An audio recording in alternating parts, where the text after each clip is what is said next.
FIA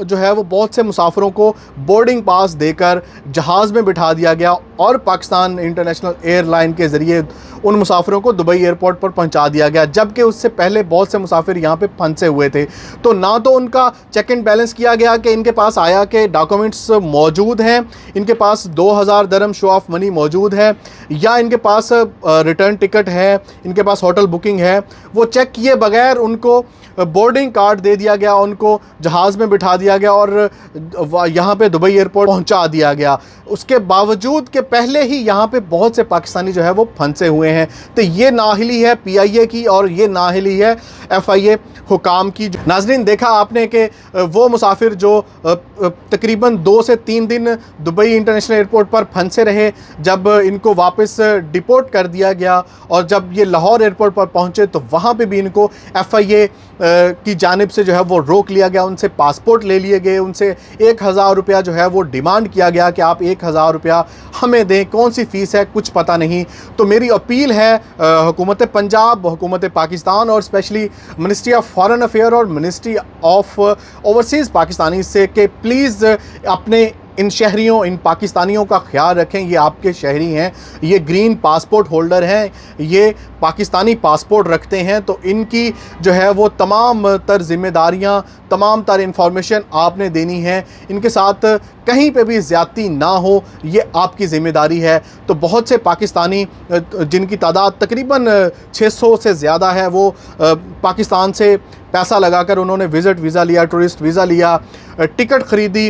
कोई गरीब, उनमें से ज़्यादा जो है वो लोग थे जो जॉब सर्चिंग के लिए दुबई पहुंचे थे, लेकिन दुबई एयरपोर्ट पर जब पहुंचे तो उनके पास नामुकम्मल डॉक्यूमेंट होने की वजह से उनके पास शो ऑफ मनी नहीं थे, उनके पास रिटर्न टिकट नहीं थे, किसी के पास होटल बुकिंग नहीं थी। तो दुबई हुकाम की जानिब से उनको दुबई में दाखिले की इजाज़त नहीं दी गई, उनको वापस डिपोर्ट कर दिया गया। जब वापस पहुंचे तो वहाँ भी उनको मायूसी का सामना करना पड़ा। वहाँ पे जाके भी उनको, उनके साथ जो है वो बड़ा ही नारवा सलूक किया गया। तो प्लीज़ जो है वो मेरी अपील है, दोबारा मैं तमाम पाकिस्तानी इदारों से अपील करता हूँ, तो अपने शहरियों का ख्याल रखें।